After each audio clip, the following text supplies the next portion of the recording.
This podcast is brought to you by Fandom Spotlight. Check us out at fandomspotlight.com. Have fun and follow your fandom.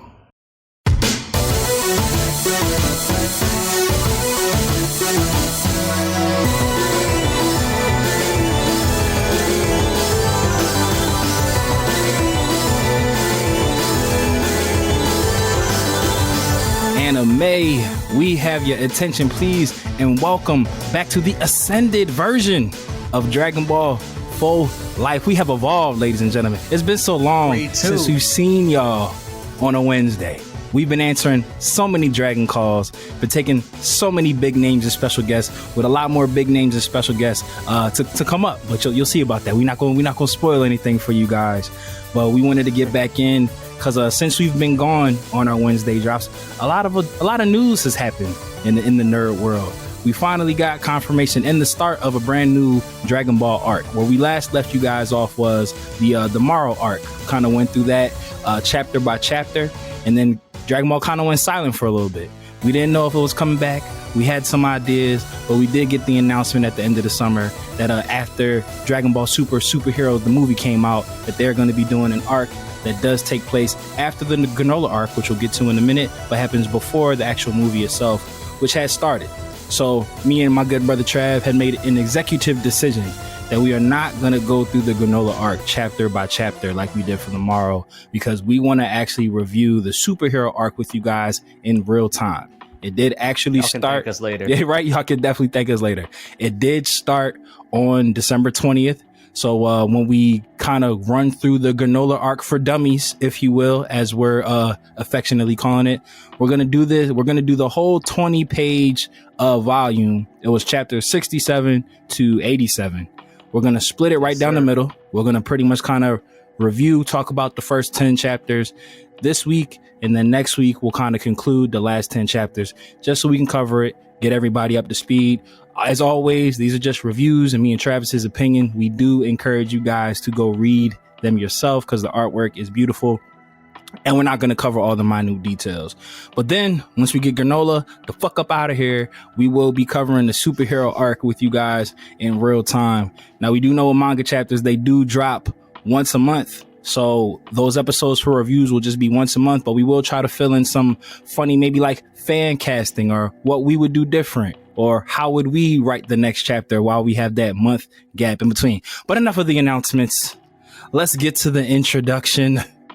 Let's get to the shit, because this is Dragon Ball Full Life, where you come for the content, but you stay for the culture. That's right. We talking Goku and Soul Food. We talking Ichigo with our Ichi bros. We the outlaw stars giving you outlaw bars. Whoa, covering manga and anime for people who might owe a little something to Sally Mae. As always, we are your hosts, the Fusion Dance Dons, aka the Mong Gods. I am Bro G to the Prince of All Saiyans, Mr. Matthew Porter, aka Matty Ice, here with my counterpart, my Day One, going from the lookout to the cookout, the oob to my Majin Buu, Mr. Troto Trav. Talk to the people, Trav. Y'all know who it is. I stay chillin', and I love thy women like Krillin, and I'm with the guy. I'm also the guy. Hey. And you know what? We survived, and we did not get Hakai. Hey. Welcome back. And you know, this episode, and Matt can see in my camera, is sponsored by Victory. Got a little sour monkey. Yeah, I mean, it's not yet sponsored, but if you're listening, someone who's a Victory representative. Victory IP. We spend enough money on y'all. Come get us. Delicious. But yeah, so as Matt was saying earlier, Granolah for Dummies is what we're gonna call it, just because. And honestly, to be for real, those who haven't read the Granolah arc and now are going to, is probably the best way to just read it all the way through, Because reading it during real time, I'm not gonna lie, that shit was dragging, bro. Dragon Ball Z. Dog. Like double entendre, don't ask me out. It's crazy because, you know, going into the arc and the beginning of the arc, you know, there was lore that was introduced. And once again, one of the running themes that we've talked about with aspects of the manga is that they're opening up the world of Dragon Ball, Yes. where they could just go so many places with it, but then they'd still fall back on the same tropes. Same old tropes. And let me tell you, They said new world, same tropes. this arc, they said, "Oh, you want the same shit? Let's double down on it." So yeah, you know what? I'm really glad that we decided to split these up in two, because y'all would probably be sick of listening to us if we did it by like the third episode. They'd be like, wrap it up. Wrap it up, B. Facts. Fact though. So if you guys remember, a brief catch up, the end of the Morrow arc, we see this very Zelda Link-esque character kind of running through a space station looking for the remains of 7-3, the OG 7-3, and it kind of cuts off. And before you continue, Matt, ahead, bro. Just real quick, as y'all are reading and y'all read the first few chapters and you're saying this, don't worry, we're still saying this. And what I mean is, we're still saying is, what the fuck happened to 7-3? So anyways, that's what I said. Yes. We do find out, kinda. Sorta, kinda, maybe. But yeah. Sorta, kinda, not really. Sorta, kinda, not really. You gotta connect the dots, apparently.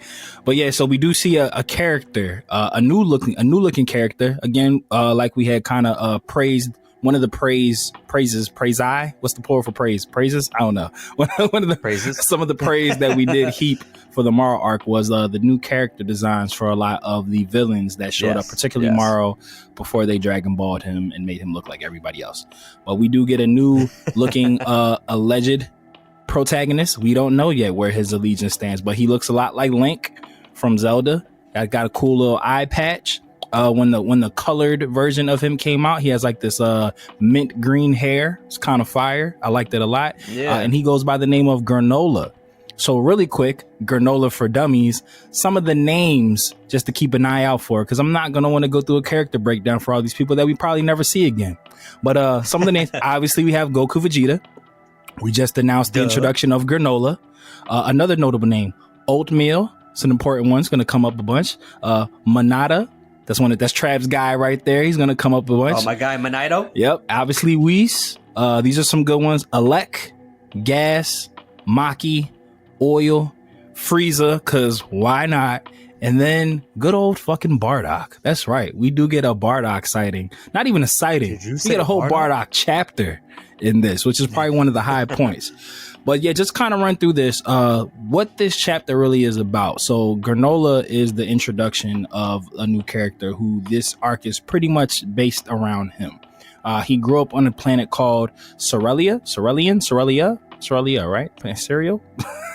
No, he's a Cerelian. Yeah, he's a Cerelian. Yeah, he's a from Cerelian. Planet Cereal. And he's pretty much kind of like a arm for hire. He's a bounty hunter, a collector, if you will. And he's go ahead. Oh, no, I was gonna say, in his race, they specialize in sniping because their eyes are able to locate the vital points in their enemies, so they're able to hit you with precision. Yeah, they can basically like see your heartbeat from like thousands of miles away and snipe you. And they even have like a really cool kind of like cross eye thing. It's kind of like infrared red eye kind of dope. It's kind of dope. Like I said, the character design on him. People are probably listening to this and like, yo, this sounds pretty cool. Yeah, that's what we thought. Just wait. That's what we thought. Like I said, this starts off really good. Like, matter of fact, me and Trav were like gushing, like, oh shit, new lore, new characters, new stories. It doesn't seem like this is gonna be very Goku Vegeta centric. They got us. We're like, finally, they're gonna get a side character, like a story. Yeah, and then you can. So Planet Cereal. So I'm sorry. Let me backtrack a bit. So Granolah works for a group called the Heaters, and that is where the names Alec, Gas, Oil come into. They're like a gang of space pirates. Not like they are a gang of space pirates. As literally, if y'all saw BoJack Unbound, they're that. They like mirror. They like mirror the BoJack and his crew. Perfect. Of space pirates. Perfect example. Yes, exactly what they look like. And kind of they operate that way as well. So of course, because all things come up Frieza, the Heaters work directly for Frieza.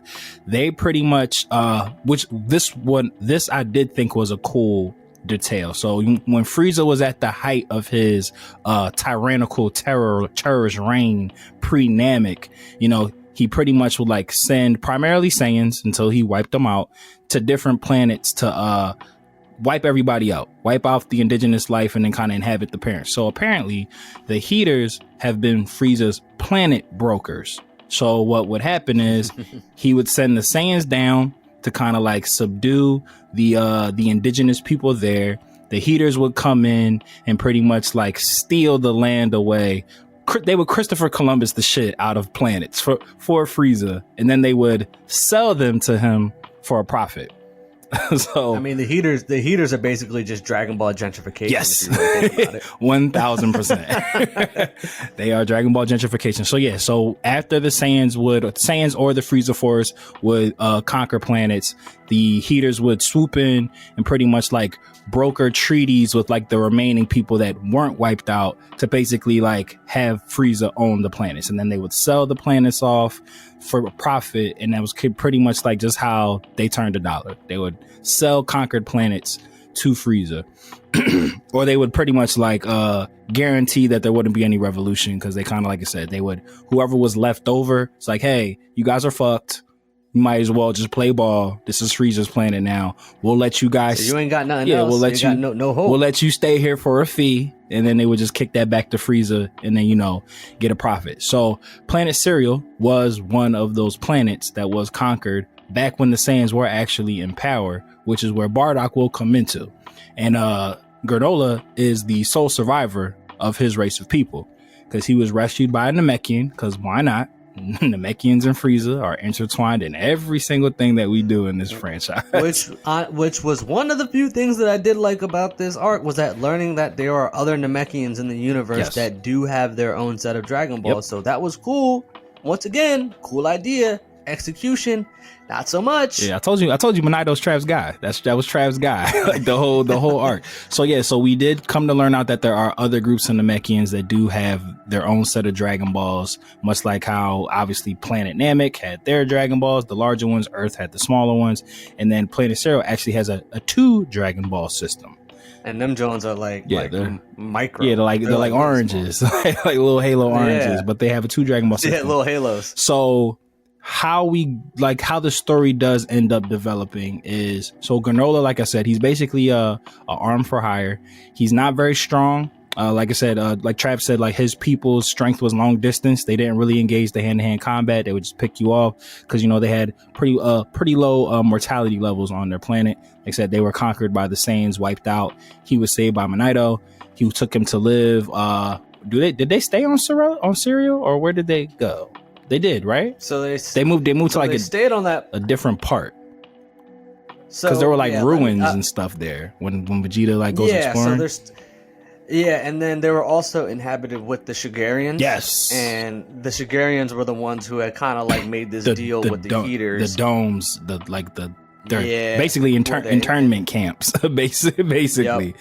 Right. So when Planet Cereal was inhabited or conquered by the Saiyans and the Heaters made that deal, what was left of the planet, they kind of like got put in these domes away from all the destruction and stuff. And it was like, yeah, y'all can stay here. The rest of this is our shit. Like, y'all get this little box of land.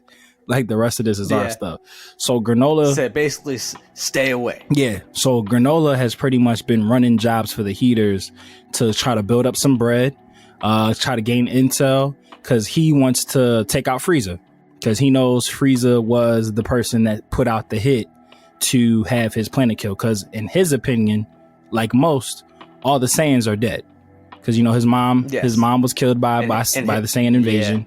So he has like a deep hatred for Saiyans. He blames them for the destruction of his planet, which is accurate, like to an extent. It's very true. But he like you might have a reasonable. You got a good gripe. I understand. But I guess Cereal doesn't really have like Wi-Fi or text updates, and he didn't get the news about what really happened to Planet Vegeta. He's still under the operation of a meteorite hitting the planet, wiping out the race. So he was just like, I can't get back on those dirty monkeys. Not my words. I can't get back on them dirty monkeys. So I'm gonna take out the guy who put out the hit. I want the guy who gave the order. Right? And to send them to my planet. Yeah, and then us, when you're reading this as Dragon Ball fans, you're like, yo, Frieza's a goon, bro. Like, what you about to do? Like, yo, low key, like the one thing that like I just wish would be talked about more, and like the YouTubers that really follow Dragon Ball cover it, but just the business of Frieza and his empire. Like, I love hearing the different business relationships that he has with people. Facts. Because, you know, at the end of the day, you know, they work with him because if they don't, he's going to kill them. But at the same time, Frieza about his bread. Yeah. Frieza about building his empire, about conquering these planets. And, you know, the thing with Frieza that's funny is that, you know, obviously he'll destroy, and obviously he's a tyrant, but at the same time too, like, yo, Frieza about that check. He said, if it ain't talking money, don't talk to me. You know what's funny? You know like, it's funny you say that, because it's like, if you really think about it, like, you know, King Cold started the business, passed it down to his son. If you really think about it, all the shit that he goes through with like Goku and Vegeta is main story because it's about Goku and Vegeta, but for him, it's really side quest shit. Like, he's like, I'm sitting here fucking around with y'all two dickheads. I got a business to run, my guy. Like I took PTO to come deal with this shit with y'all. Let me get back. He said, why these contractors keep on messing up the flow facts. Of my like what is going on? That's funny when you put it in that perspective. Like, Frieza's life, like, really is like running this, you know, tyrannical planet conquering business. Like, that's really right. That's like, really kind of his. Don't get it twisted. He's still evil, but yeah, like his evil ways. I got a business to run, how bro. He conducts business. Right. Exactly. So then it's just like, damn, fucking Goku and Vegeta doing some shit again. All right, man. Let me take a day off real quick. Right. That's hilarious. That's hilarious. No, he's getting calls on his day off. Now he got that's facts. That's facts. He's like, yo, I'm on a golf trip with Cooler, bro. You know we don't get to spend time like that. Like, right. This is quality time with me and my bro. With my brother, man. I don't got time to deal with these motherfuckers again. Damn. Yeah. So Granolah wants to take out Frieza. He's basically working for the Heaters to try to figure out where Frieza is, because they kind of deal with him semi-directly. So he's just like, all right, if I get goodwill with the Heaters and keep feeding them, you know, intel and running jobs for them, they'll eventually, like, you know, slip up or just give the information on where to find Frieza, and then I'm gonna go kill him. At least that's his plan. So right, my memory's a little cloudy, and you could chime in here, Trav, and correct me if I'm wrong. He finds out about the Dragon Balls through the information that was in 7-3's head, right? Like, that's why they wanted to get 7-3.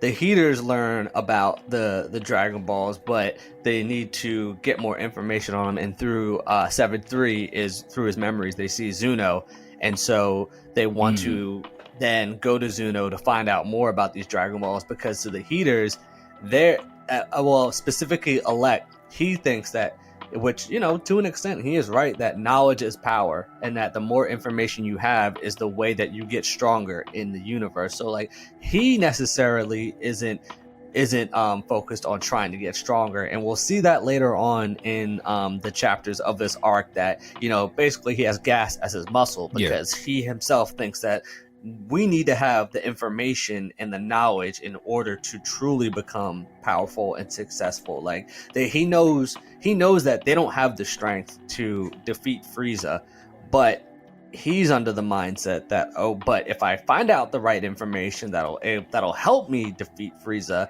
then we'll be cooking. Which theoretically is like, you know, it's not a bad plan, because let's say he gets super strong and then tries to take on Frieza with no plan or no information of what's going on. You kind of taking a major risk. So he's tactical in that sense of, like, and realistic, just knowing that it's not the time to strike. But yeah, through 7-3's memory is where they learn about the Dragon Balls, and then learn about Zuno, and who they eventually go to find out more about these Dragon Balls. And obviously, when you guys read this, you'll learn more, because again, we're just kind of just want to like cover all the hard. We're making it sound cooler than it is. Yeah. You'll find out. So again, I'll give you this one, because Zuno is semi-important, because he does kind of like move the plot along. He is a Master Zuno who like lives in like the higher other realms, and he essentially is the master of knowledge. He pretty much like knows everything, like all the answers to everything in the universi, whatever the plural universe is. He knows that. So if you haven't figured out by now, the Heaters, their mission is they want to overthrow Frieza. They pretty much want his job. They're just like, yo, we've been the errand boys for him our whole lives. We think we could do his job way better than him. And then you remember Frieza was dead for a long time. So he was like trapped in hell. So, you know, it's kind of was just like, we don't really know what the state of, you know, Frieza's empire was at that point in time. It seems like it was intact because when he came back to life, he kind of picked up where he left off.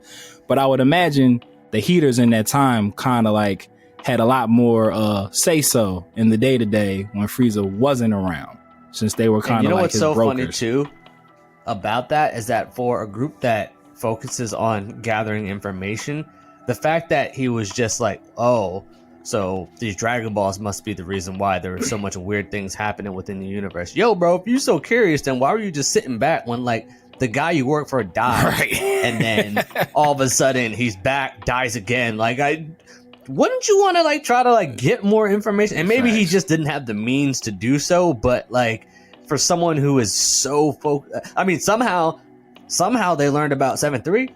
Yeah, somehow they learned that he exists, and he was one of Morrow's goons, and you know, like that's a real good point actually, Trav. Like, how did they find out about 7-3? So I'm saying, like if you didn't know about the Dragon Balls but knew about 7-3, it's like, all right, my guy. Like, maybe it's because like 7-3 was a prisoner and yeah, that's what I'm was thinking. With Sagambo, and they knew about Sagambo and all that, but or maybe the guy, because remember when they retrieve 7-3's body, they take it back to the guy that made him, so like, or made 7-3, so like maybe they knew that guy, but even which, that, by the way, was so funny. Even that don't make like, the most. Goichi was there for like a second. Yeah, even that don't make the most sense, because like they could have known about 7-3 like as a person, like you said, because they're a prisoner, but like how did they know that he had that information on Zeno? Like how did they know that he had that? And like, and when they, and it was funny, like they learned about the Saiyans through 7-3's memory, but well, they learned that they were still alive because they thought they were all dead too. And it came like he got 7-3 from a battle against the Saiyans. It's just, you know, plot protection. Yeah, exactly. I mean, like it's always funny when us as fans we break it down like this, because then we really like love Toriyama, but he be writing this on the fly. Yeah, and you know what's funny? I want a little fun anecdote for the fans. Like Trav said, we're making this sound a lot doper than what it is. This is probably just the first chapter that we've described. Everything else after this, nothing really happens. So it's like, I mean, you can probably, to be real, you can just say in like the next like 4 minutes what happens. The next like what the next set of chapters are. Like look, you know, matter of fact, I'll give you I'll give you a Sparks note. Give it to him. Give it to him, Trav. It's just the version.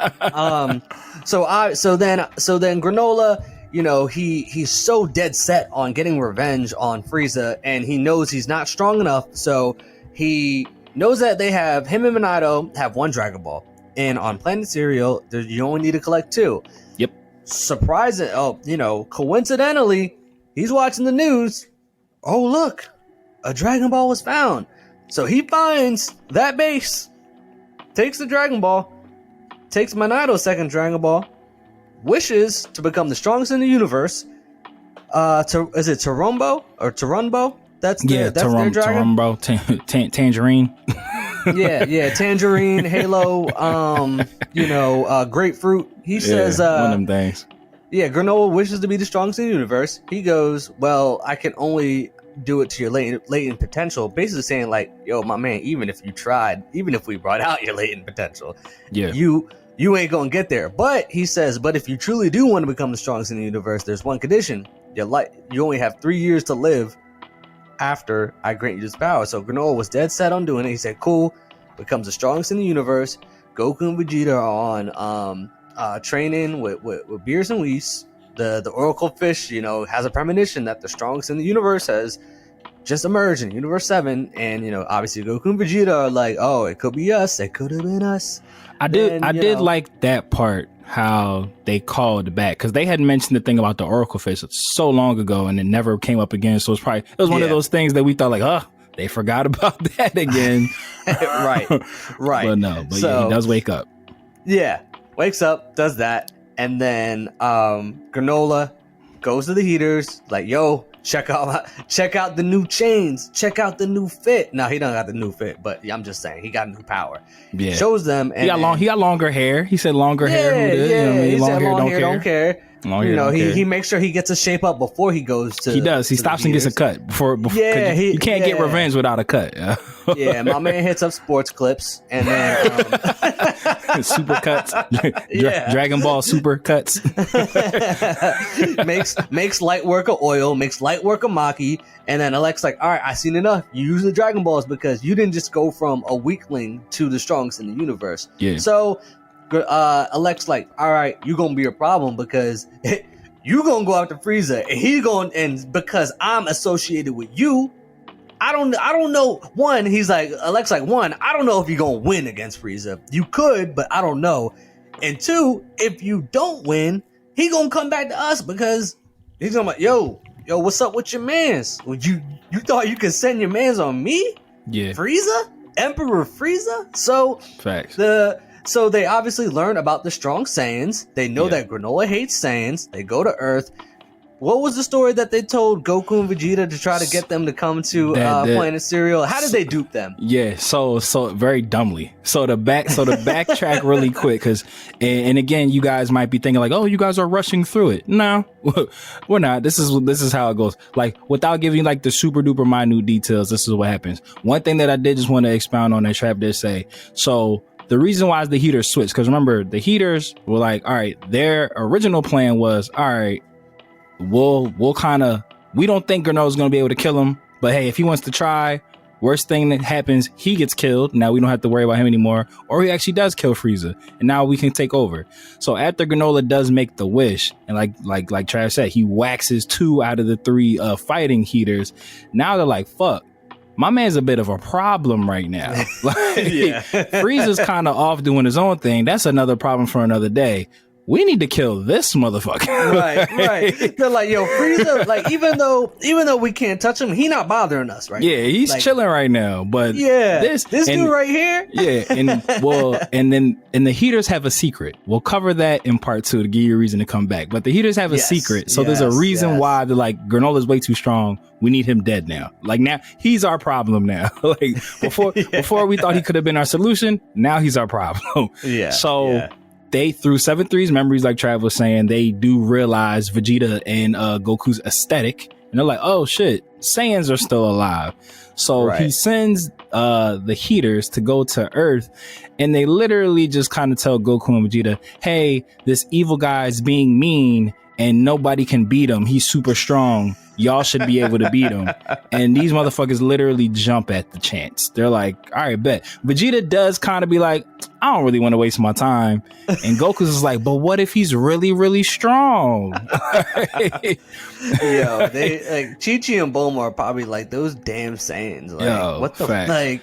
But yeah, like, but they're complete strangers from another planet said, yo, hey, you gotta come help us out. Like, don't you think this might be a setup? Y'all might be getting hit with the okie doke, but hey, you know what? It's not even like a thought out story. They're just like, yo, there's this guy. It's hella he's simple. Being super evil.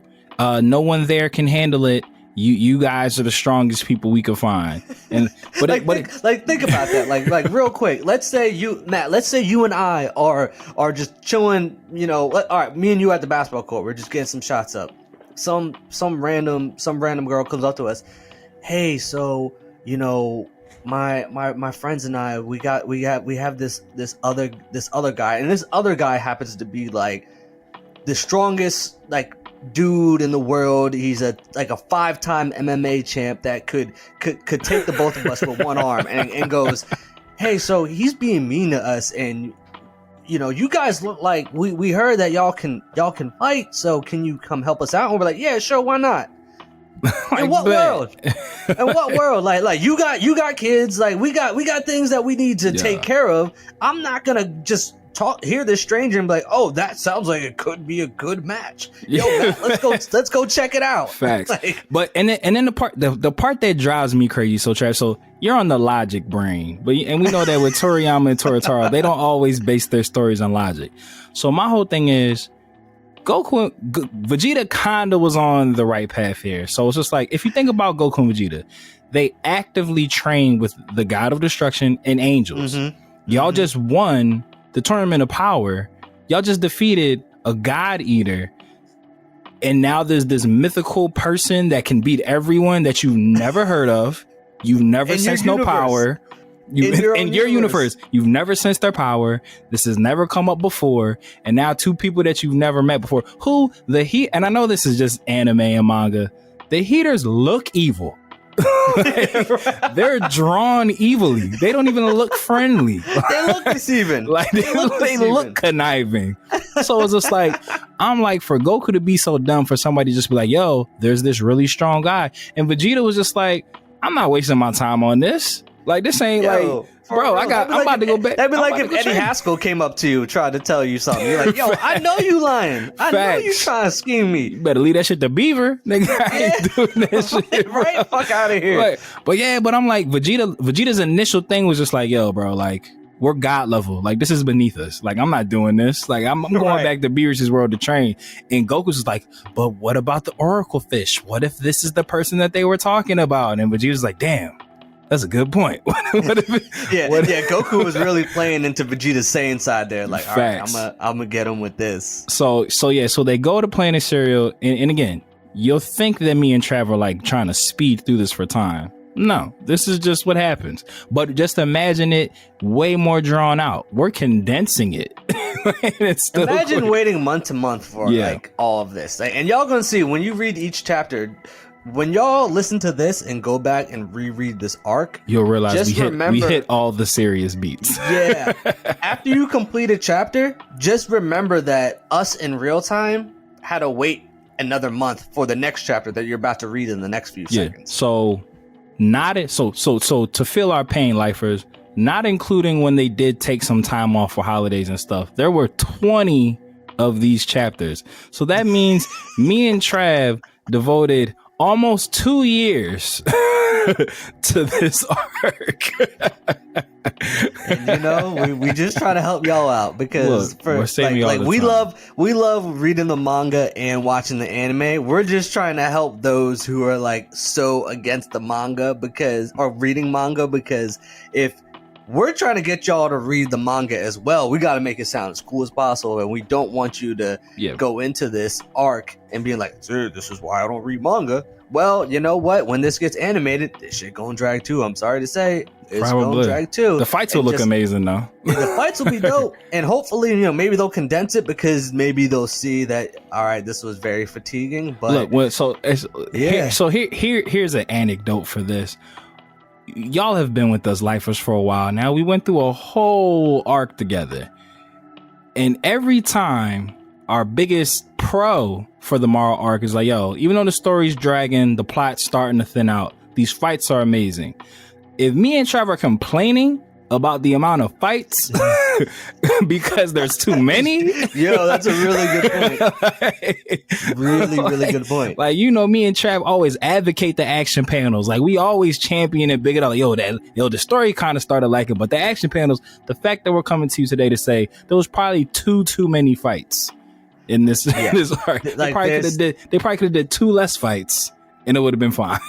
If I could sum up the way that I felt with a lot of these fights during this arc, is that I felt the same way when the Academy Awards plays the music when someone's speech after their accepting award is taking too long. Like, I just wanted to hit the button, play it, because it was like, all right, like, come on.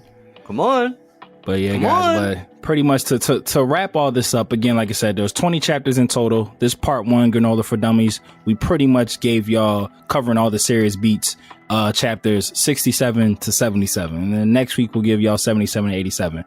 But this pretty much ends up with, like, the Heaters have pretty much told Granolah a lie about the Saiyans, told Goku and Vegeta a lie about Granolah. And they do proceed to have an amazing fight. The first fight I will say is chef's kiss, because Goku and Vegeta get their asses whooped. They reel you in. They get their asses whooped, and I love it because you're sitting there as a diehard fan finally saying, finally, no plot protection for Goku and Vegeta. We're finally letting somebody else get their shit off and not oversaturate us with the two main characters of the show. Doesn't last forever, but we do get it for a little bit. They bring you in just to bring you back out. And then so I'm gonna end this on a cliffhanger, Trav, and then we can get up out of here. I will end with Ultra Ego. That's all I'm gonna say. Not gonna give you guys nothing else. Just gonna we give you that. We start to we get a little bit of background of Bardock. Yeah, and we so Ultra Ego, and we get some Bardock character building that's really great. So yeah, that was chapters 67 through 77 in about 40 minutes or less, so the pizza's free. Again, we encourage you guys to read it for yourself. This is just the cliff notes, but I feel like even our cliff notes kind of hit everything that you would have needed to know to proceed and not feel like you missed anything serious. So, I think you did a great job, Matthew. I appreciate you, brother. I appreciate you. So like I said, next week, we're going to close out the Granolah Arc because there's 10 more chapters. It probably won't take as long as this one did because like I said, the front couple chapters really gave you all the information you needed. And then everything else after that was pretty much just Dragon Ball trope after Dragon Ball trope after Dragon Ball trope. Yeah. You like, fight him, I fight him, let's jump him. I will say, the you fight them, I fight them, let's jump them. They still got their ass whooped when they tried to jump them. So I was happy about that. Yeah. I was happy about that. I was happy about that, but at the same time, like they not only introduced a form that would, I don't even care what fuck of it's, but they introduced a form that could potentially rival Ultra Instinct. Yes. Goku has Ultra Instinct, and they still get their ass whooped. So it's like, that part, it was refreshing. It was very refreshing. It was refreshing, but at the same time, when it was like you gave him this astronomical power to defeat Jiren in the last arc. I mean, the arc before Moro. And Moro, he had to unleash it, and then this random dude on a planet said, "Yo, make me stronger." You know what? Me the strongest. This what we'll do, Trav, because this one episode is probably longer than what that whole arc should have been. So what we'll do, because when we finish it up, we'll probably be able to review the conclusion of this in probably like under 10 minutes. So what we'll do next week to not oversaturate this episode, next week when you guys come back, we'll break down like our serious gripes, like the oversaturation of Ultra Instinct or the issue. You can tell I was about to go on a rant. Yeah, no, I felt it. I felt it coming. Or you felt the energy build up. Or the repetitive need to like let Vegeta shine for literal 10 seconds to shit on him, like just like whatever issue he has. But we'll get into that next week, guys. But I'm super excited to be back. Me and Trav are super excited to be back. Yes, this was still fun. Y'all have been loving the Dragon Call episode. Shout out to Lord Beerus himself. Yes, sir. Our guy, forever still geeking out about that. Forever family member. You'll hear his outro on the end of this episode too, and everyone for the foreseeable future.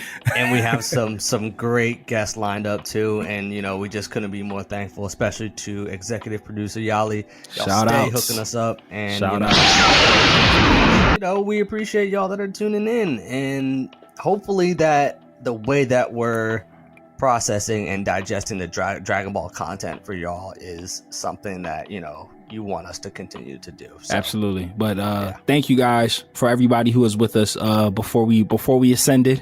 All of you 1 years. We made it a year, and not even really a whole year. I think February will be like our year anniversary. I'll look up the official numbers, but it's basically been a year since me and Travis started this journey, and the love and support has been astronomical. We are definitely trending in the right direction, and we have some mega news for you guys coming super soon. A lot of surprises, a lot of dope stuff that we feel like you guys are going to be really excited about. We told y'all day one, episode 1, that we were just using Dragon Ball to get you guys in. We just needed you to get in the front door. And then once we got you, we just going to cover everything. So you're going to be seeing us do a lot of other stuff. We got some Bleach stuff coming up. Look, we got some more Dragon Card interviews coming up. We got some e-gaming things coming up. We're doing it all, guys. We're doing it all. We here. Marvel, DC, just nerd shit in general. We're here to do it for you guys at a high level. But you know who I am, Mr. Matthew Porter, aka Matty Ice.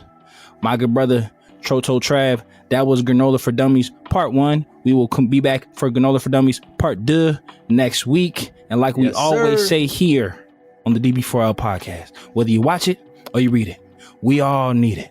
So follow your fandom right back here, and we will see you next time on Dragon Ball Faux Life. Dodon Ray.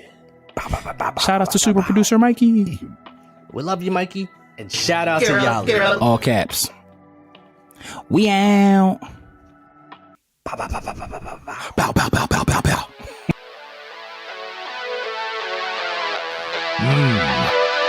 Mortals, listen up. It's your god of destruction, Beerus here.